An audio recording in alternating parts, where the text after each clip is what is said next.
Welcome to Mission Evolution Radio Show with Gwilda, bringing together today's leading experts to uncover ever-deepening spiritual truths and the latest scientific developments in support of the evolution of humankind. For more information on Mission Evolution Radio with Gwilda, visit www.missionevolution.org. And now, here's the host of Mission Evolution, Miss Gwilda. Heart disease accounts for 25% of deaths in the U.S. It's been listed as the major cause of death since 1910. Are there ancient or modern medicinal plants that can help us strengthen our hearts naturally before disaster strikes? Mission Evolution Radio TV show is coming to you on X-Zone TV, www.xzonetvchannel.com, and the X-Zone Broadcast Network, xzbn.net. We're produced by REL-MAR McConnell Media Company with studios and corporate offices in St. Catharines, Ontario, Canada. Joining us from Germany to explore medicinal plants and healing the heart is Dr. Wolf Storl. Born in Saxony, Germany in 1942 with a green thumb and a gift for writing, cultural anthropologist and ethnobotanist Wolf Storl has a special connection to nature since childhood. His specific area of research is shamanism and healing in traditional societies, with a focus on the universal role of plants in all aspects of life, including sacred symbolism, magic, medicine, foods, and poisons. His website, storl.de. Dr. Storl, thank you so much for joining us on Mission Evolution. Yeah, it's a pleasure. It's a pleasure to be here. Yeah, so how is it in Germany? Nighttime, right? It's nighttime, and it's relatively mild for the season, but we did have a cold spell earlier. Okay, we did too. Yeah. So Yeah. let's start out with, I understand you're a cultural anthropologist and an ethnobotanist. What is a cultural anthropologist? Well, anthropology is kind of a holistic view of human life, human situation, starting with the anatomy, going on to the prehistory, and everything about humans. Ethnology, that is various tribal cultures or culture, and linguistics. And that's one of the wonderful things about American anthropology. It is not specialized like it is here in Europe, but kind of holistic. And that's how I was trained at Ohio State University, Kent State University, University of Vienna, and University of Bern in Switzerland. And what I noticed is that generally English-speaking anthropologists have little connection to the plants, to the ethnobotany. They're interested in social relations and various structures of society, but already there is some cultural difference. For example, the French are interested in the anthropology of cooking. Claude Lévi-Strauss, the raw and the cooked, how people eat and what they eat. And a lot of German and Austrian anthropology, it has to do with musicology, for example. And there are relatively few ethnobotanists, and yet plants play a role in practically every culture. The thing is, plants don't shout and don't run around. They're kind of like a quiet background. And most cultures have experts in plants. Sometimes it is elderly grandmas and so on who have the time and use the plants for healing and know what to cook and where to find plants. And then there are specialists who might know about plants that have an effect on the consciousness, so-called psychedelic plants. And all of these have interested me actually since I was a little kid. Well, they should interest all of us because don't they say you are what you eat? Yeah, that is true. And I mean, plants are like the Zen master in the background, but not just do we eat plants, and there are cultural differences in what plants are considered edible and what are not. There are staples that everybody knows, but they're like vegetables, wild foods, and so on. There are differences. Plants also heal, and there's a whole cultural grammar uh, dependent on the society, the culture, which plants are considered to be really good healers, and they always have a metaphysical connection. There's some gods that manifest in the plants, or even in Christian cultures, there are some saints that have to do with certain plants.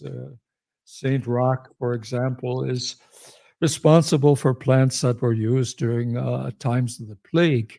Or, yeah, I mean, there are many examples. Are there cultural differences as to which plants do what? In other words, does our anatomy and our cultural background impact what plants are medicinal for us and what don't work as well? Well, not not really. There is this psychological and spiritual factor that if you think the plant will heal, then you have an expectancy, and that helps with the healing.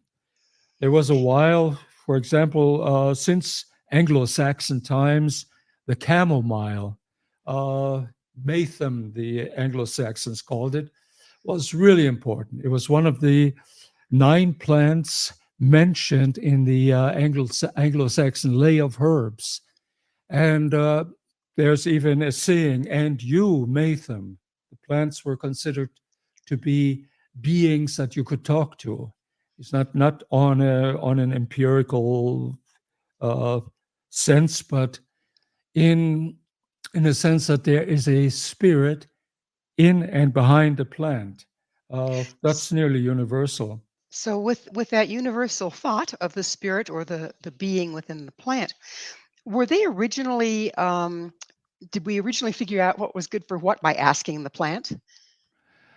I think we didn't ask the plant the way we think or we ask nowadays, but this is anthropologically again and again. People say, either in the Himalayas or the American natives that I know, the plants come to them in dreams. Yes. And the Algonquin idea is, various Algonquin tribes in America, is that in the beginning of time, uh, animals gave their lives, gave themselves to the humans, but they were not thankful. So the animals held a big powwow under the leadership of the bear. Maybe you know this story. I do. I love it. Yeah, right. Please continue. And they thought, well, we have to fight these human beings. One of the bears even gave one of his tendons to make a bow, but they had too long claws. And so the bear said, no, I'm taking off. You do what you want to. The elk took over, the chieftain, and all the animals cursed the human beings and sent them some kind of illness and disease. And the smaller they were, the worse the disease was, like really bad ones for the tiny little worms and midgets and so on. And the plants heard that, and the plants said, well, these animals are constantly chewing on us. We feel sorry for the human beings. We're going to help them. But the humans have to ask first, not that we just do it automatically. And so that's a big thing about the American native thing, that we ask the plant to help. And the plants are the Cheyenne, old wonderful medicine man, good friend of mine, Bill Tallbull. He's pretty well known. He said, "You think the active ones that we ask, that we research and pick the plants? No, the plants are the active ones. They see us and have compassion. Oh, this poor human being." That is like if you go I suppose in a new world to Mexico, here it would be Morocco or North Africa, and you see some dogs, with all kinds of scabs and so on, and what a cute little dog, I'll adopt it, and then you help it and heal it. Well, that's how plants are. They adopt us, and so we have natural plant friends. That's the Indian view. Of course, for us, in a modern world, in a scientific, objective world, that's nonsense. But native people, not just the American natives, they don't make an object of the plant, but they get mentally in contact. Like they go into deep, you could call it a trance, focusing on the plant. And then the plant on that level communicates with them. So then Modern, this yeah, so then this wisdom is passed down through the right. tribes, and eventually, didn't a lot of the plants that were used medicinally, weren't they the basis behind a lot of our medications today? Definitely, Hmm. definitely. And then we started synthesizing them. Not nice to fool Mother Nature, Mm, yeah, and that's take, reductionism. yeah, and And taking out often, taking yeah, out the constituent parts that help balance, and then you end up with a lot of side effects. that's right. That's right. It's a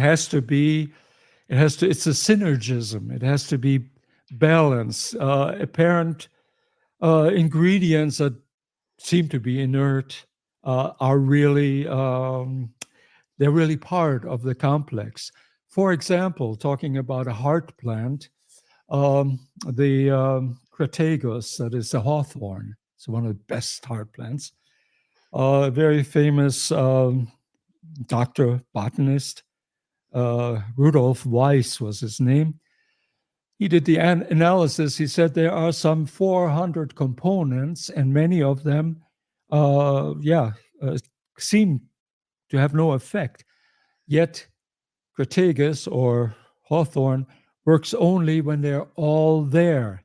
You cannot synthesize the effect. That's why you have to take the whole plant, either as a tea or as a extract. Wonderful. It strengthens the heart. It helps the blood circulation in the heart and strengthens the heart. As it's one of the very best. Yeah.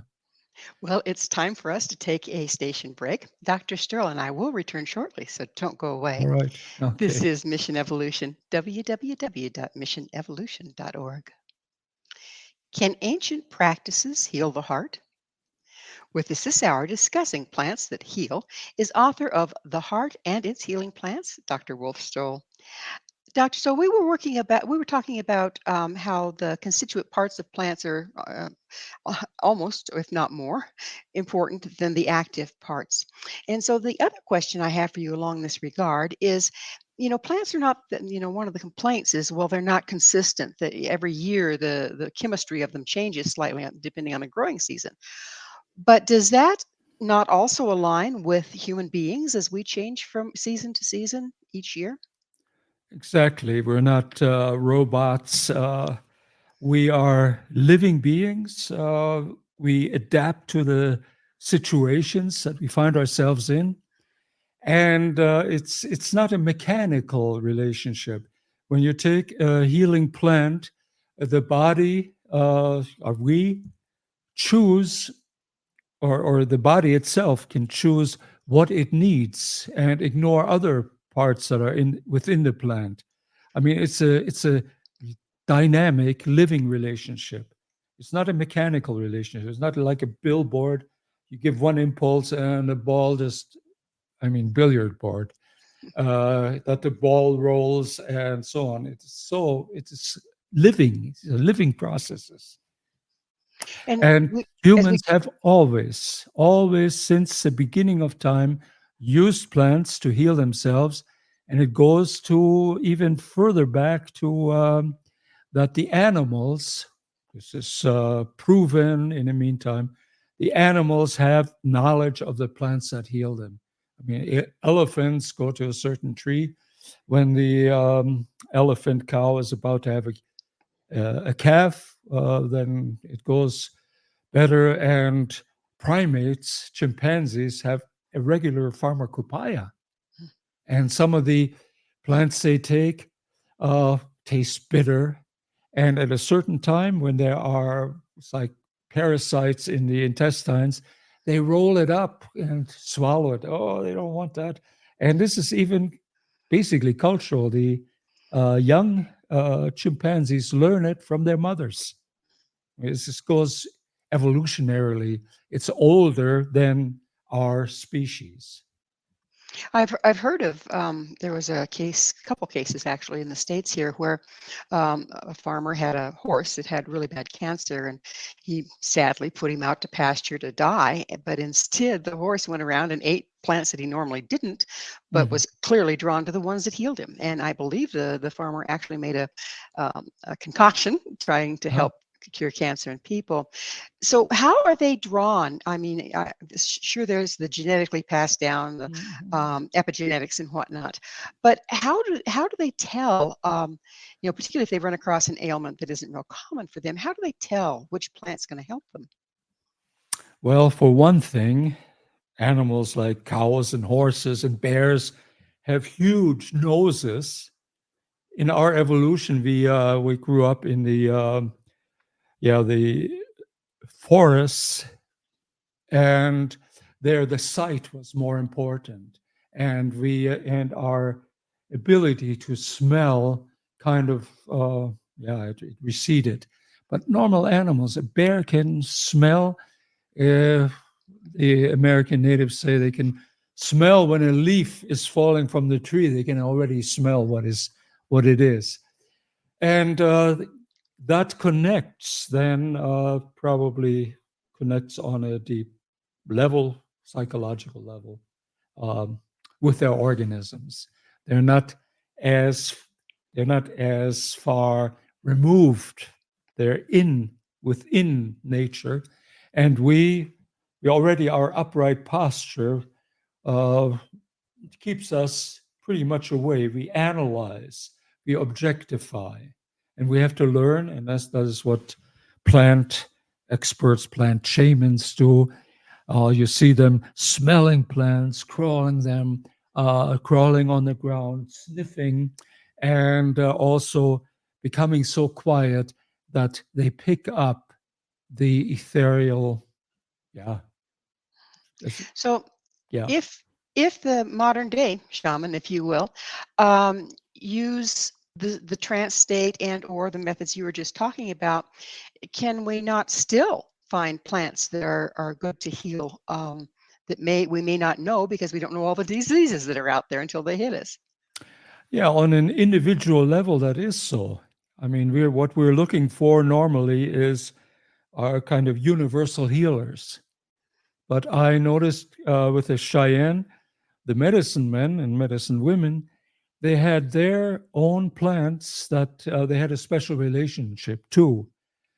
Either they inherited it mostly from the matrilineal line, they inherited it, or they had the spirit vision personally. And many times they didn't even share that. They didn't want to share that.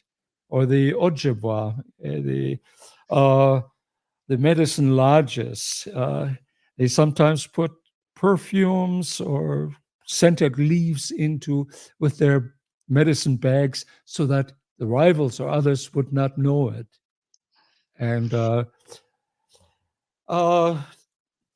the thing is, we're generally looking for universal cures, and there are plenty of normal plants, sage or chamomile or garlic, which are used by the whole tribe or generally. But for specific and heavy situations, maybe, this is what I learned with the Cheyenne, maybe there's just one shaman, a medicine man, I would say, or medicine woman that has the answer. And when a patient comes or a sick person comes and says, oh, please, here, I'm bringing you tobacco, please be kind and heal me. And he or she goes inside themselves And then they say, no, I do not know the spirit of your sickness. Go to someone else. Go to so and so. They can heal you. I mean, these are kind of other medical systems, and we kind of have in our modern culture still the idea of monotheism. There's only one God, there's only one way to heal, but really there are many, many powers, and there are many, many ways to heal, many very different practices and plants. It seems like Western medicine looks for a way to abolish, get rid of, remove an illness, and you're Yes. more indigenous. Aren't they looking more to bringing the person back into balance by bringing the counterbalancers through medicinal plants?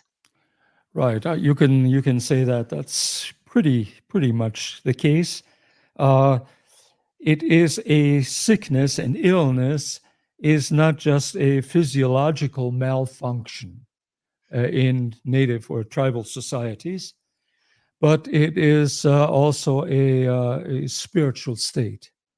It could be part of the soul has been taken or has left the body.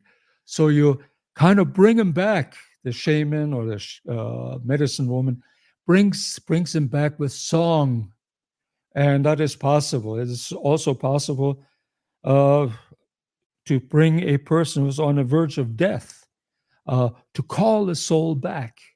And this, the Cheyennes say, in the sweat bath, in the sweat hut, it is possible that souls that are already gone can be brought back into the body. And these are things that when you only do the so-called modern medicine, that is not considered. We have a mechanical or a mechanistic view of the body of the human. So, and we have added nowadays a brain as a computer. And since Descartes in the 17th century, these are just mechanical movements. Kidneys are filters, and these are what do you call them? Bellows and so on. No, there's more to it. We're not mechanical. Descartes was the one who wanted to prove that the heart is that the heart is a pump. So what he did, he cut open a dog without any anesthesia, Oof, because the ouch. idea was that only humans have a soul and can feel. That is just a mechanical reaction, like a wheel kind of screeching when it's not oiled or something. Cut a dog open, poked a hole into his heart, and noticed it went. He said, "See, it's nothing but a pump." Oh, you got to love the scientific method, or not. So if we're in, say we're here in the Western world, we're here in the modern world, and there isn't a shaman on every corner. There isn't a person that's trained in soul retrieval on every corner, but we do have access to herbs. How can we figure out which herbs are going to help us, and how much can they help us if we don't also add the mental, spiritual, and emotional Mhm. components? Well, partially. Sometimes you have a grandma who has an old recipe that has worked for the family for a long time, and also the care that she would have for the person. All those are healing factors. It is not really either or. And there are pretty good herbalists in the States. I've met a lot. A lot were interested. There was a retreat in Anaconda, Montana, just a few years ago, and I was invited. And it was like almost an underground meeting of healers, but these were really healers. And there were also a few American natives there.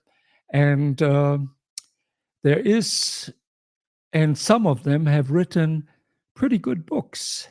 So there is some literature available, but there are circles where people are using herbs.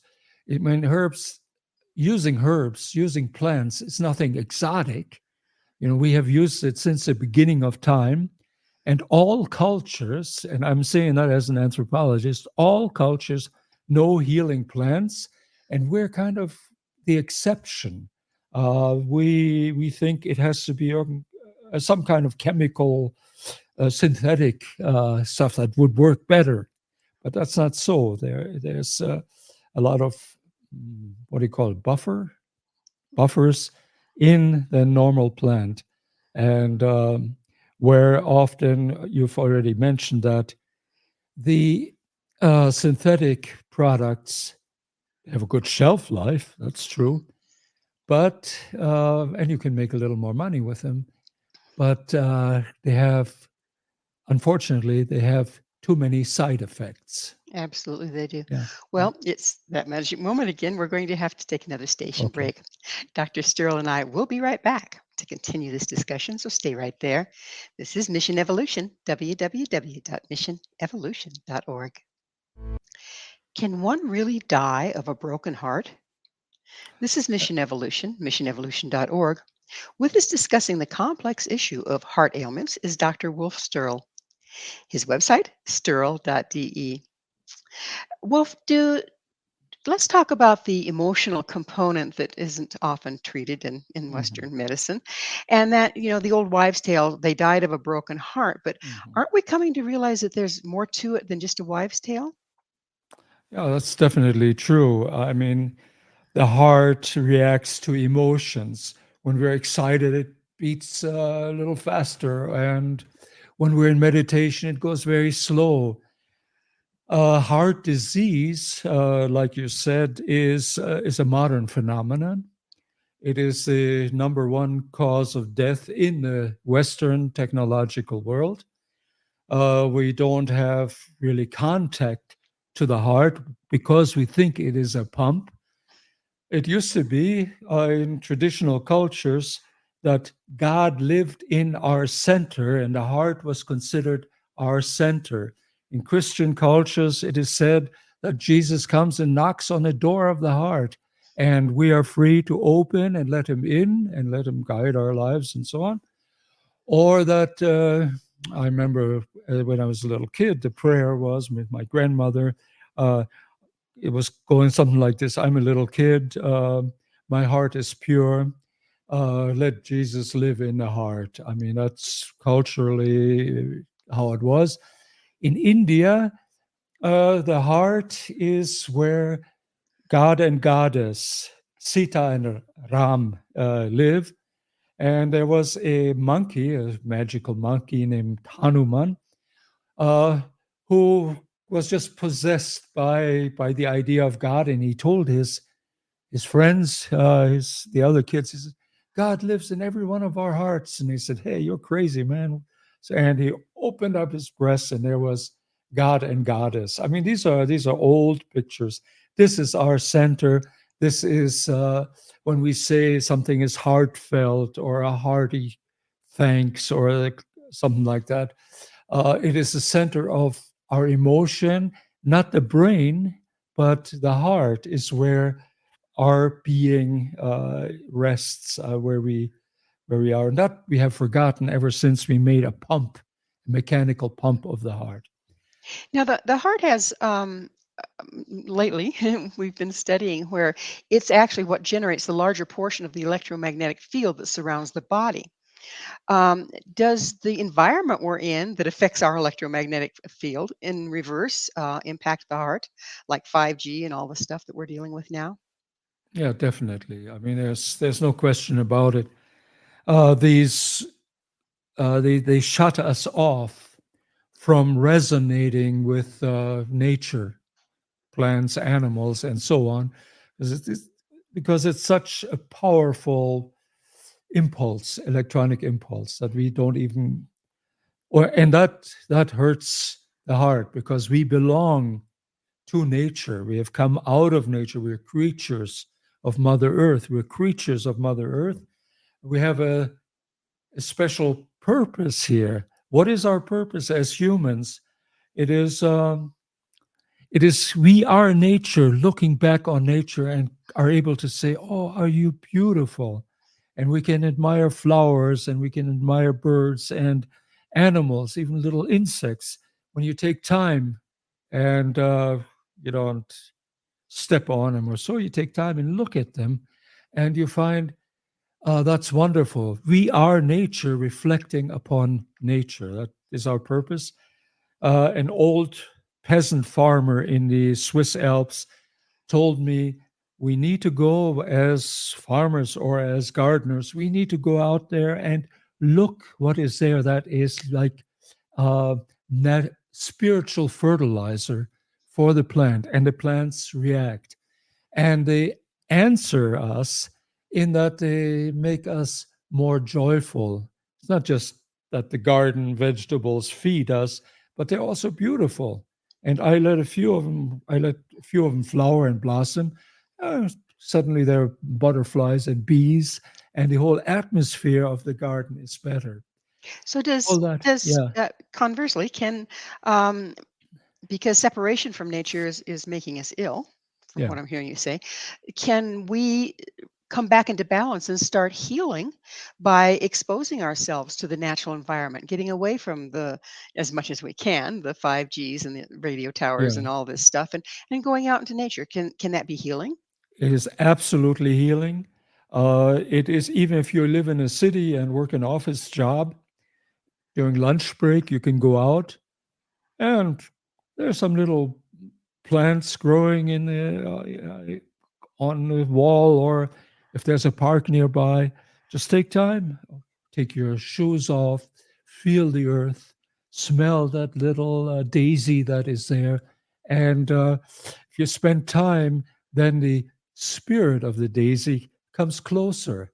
It's all of a sudden not a daisy. Well, I know it. I looked it up in a book. No, if you look at that daisy, it's the miracle of life. You've never seen that daisy before. And it is, yeah, it's a wonder of nature. That goes back on you and makes you healthier. Does when you're communing, if you will, with nature, is it more effective if you can conjure up some love for the daisy, say for instance, and really feel a? I know the daisy doesn't have a heart, but we have a heart. We have an electromagnetic field because of it. Can we connect with the daisy better if we are heartful about it? Yeah, of course, of course. Uh, this, what's his name? I forgot. He wrote the book, The Little Prince, and he says, with the heart, you can see much better than with your head. Hmm. And that is, so we need our head. We need to be able to think clearly, function, but we should rest in our heart, and we should take, yeah, time just to quiet down. And nature is not just, they're not just objects. When the heart is open, nature comes closer and reveals its beauty to people, and that is healthy. The modern society is has a sick heart, and then the thoughts aren't that good either. Um, in ancient times, and with most native people, there is no such thing as heart disease. Not that we, like the Western modern people, have. They did talk about heart disease, but that is, like you said, a broken heart, or heartlessness. When you're cruel, your heart is small. Wicked magicians in the fairy tales are always portrayed as having real tiny heart. They're heartless, they're cruel. Or some of them, uh, some German and Russian tales, they have no heart at all. They have it secret in a box, in an iron box under the water, guarded by sharks or something like that. And and yeah, they have no feeling. No, the heart is basically where our feelings, our emotions, our sympathy, our empathy is located. But we've judged against that in the society a lot, being overly emotional, being excitable, being this, being that. How, if we find that we have disconnected from our heart, how can we go about reconnecting to heal it and ourselves? Well, one thing is there are many things you can do. In traditional societies, the sun was called the heart of the universe with its steady, life giving rays. So, one of the things you can do is early in the morning, before you go to work, after you get up, just look at the sun. I mean, you don't stare into it for hours, but look at the sun and see and feel its life-giving force and have it stream through your body. And yeah, be aware of the rhythms of nature, the rhythms of day, and don't ignore that. In ancient cultures, that was not a problem. You did that automatically. That's why people had no heart disease in those ancient times. Heart disease meant, like I said, lovelessness or fear, uh, because courage, the word courage comes from Latin, cœur, French Latin, means the heart. And that is where our courage lives. Heroes are centered in the heart. And that was easy for them, but we have to do it deliberately. We have to tell ourselves, hey, look at the sun. Hey, take time, kneel down, become humble, and smell that little plant that grows there. Or look at this beautiful little bug or butterfly or whatever. And every creature can do that. Last time I went to the States, I went to a lake that was sacred for the Cheyenne. I was often there with the medicine people. And I went there alone, and I had just a long trip after driving a car, and I went to that march through there. And suddenly I heard, as a rattlesnake curled up, and it jumped. It just barely missed me. A normal human being was, this devilish beastly, and take a rock and kill it. Or if you had a gun, that would be the end of that evil creature. I retreated, and I looked at it, and it curled up again, and its tongue taking in a sense. And I realized ancient consciousness, going back to the age of reptilians, to the dinosaurs, black eyes, consciousness of the earth. And I sat there and got into this timeless state. And I swam into the lake, sat all night on a little island. It changed my life. And nature constantly, and there's no such thing as good and bad animals or good or bad weather. It's all connected and all in a flow. That's easy to say, but we can understand it. Well, we're about out of time in this segment, but while we're getting there, isn't disconnection from the flow of life, isn't that really the root of disease? Yes, From yes, what you're saying, it sounds like it is. yeah, I think so. Yeah. I think so. So, And then there are, of course, we are mortal beings, and you're born, and when you're older, like me, for example, I notice, yeah, well, old age has its good sides. I can think very far. I can look very far into the past and have experience and know what young people can't know. Yeah, but then, yeah, I got a toothache, and yeah, it and comes with its cost, doesn't it? right, right. But that Well, is also a gift of, I would say, of the gods, that we can experience that too, because that makes us compassionate. it is that time. We're going to take another station break. Please stay with us as Okay. Dr. Storl and I will return shortly. This is Mission Evolution, www.missionevolution.org. So, what plants do heal the heart? This is Mission Well, Evolution, missionevolution.org. We're continuing our discussion with Dr. Wolf Storl. His website, sterl.de. And that's the question this quarter. What plants do we use to heal the heart?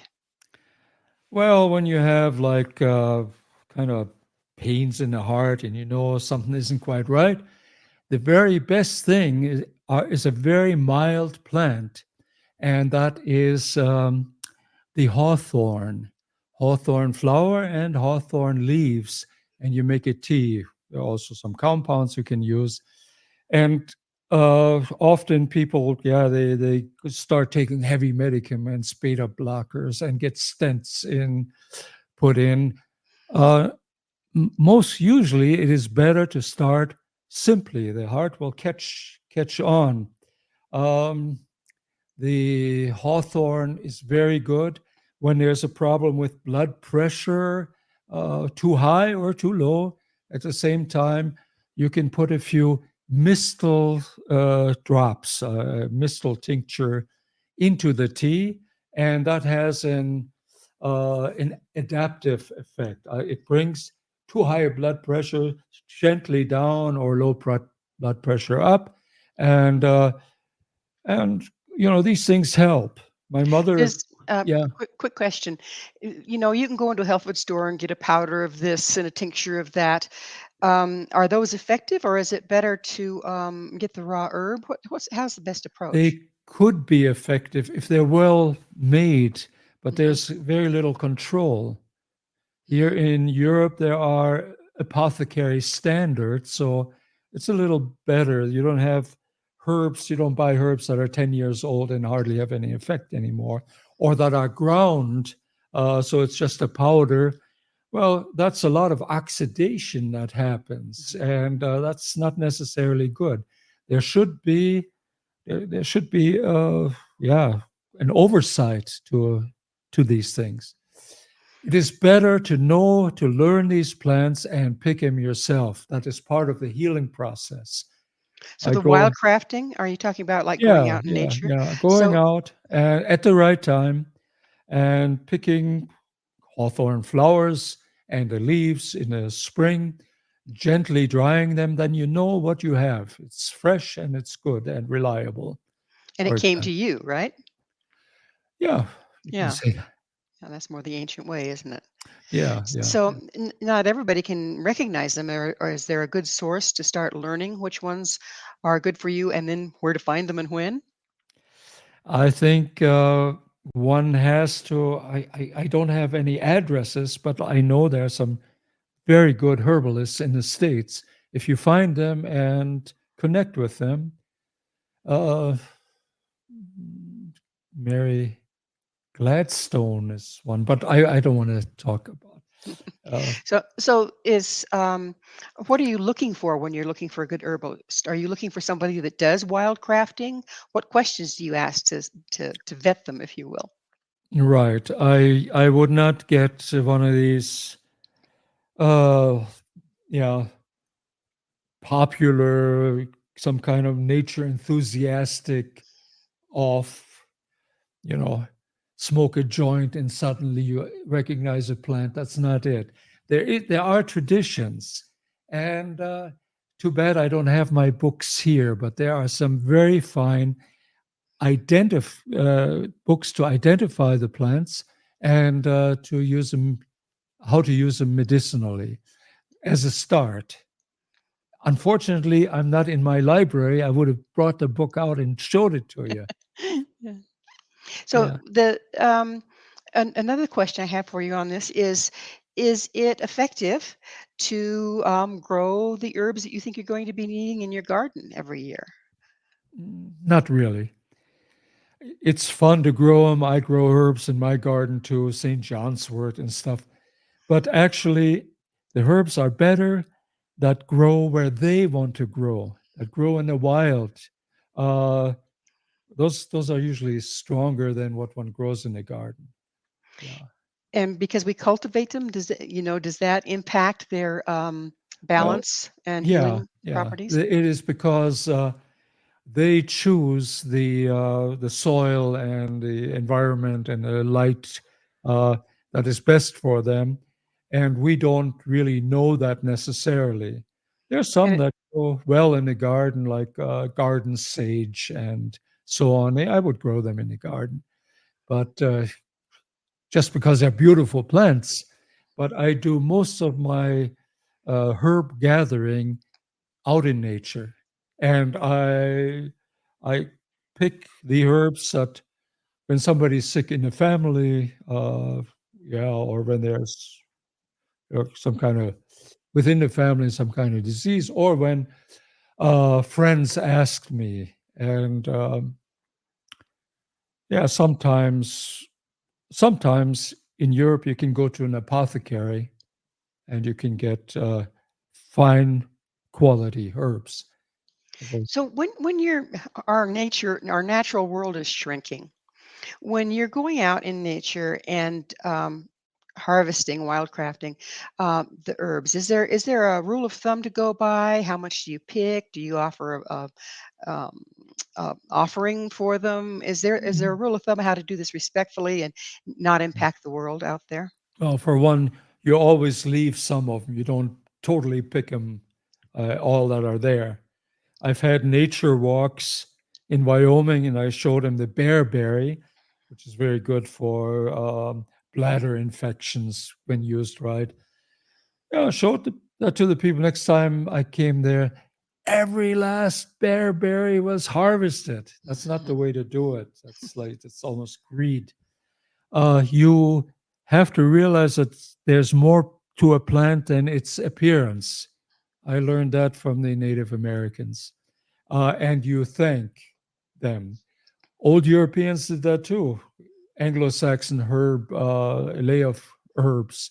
They have the nine most important plants and how you speak to them.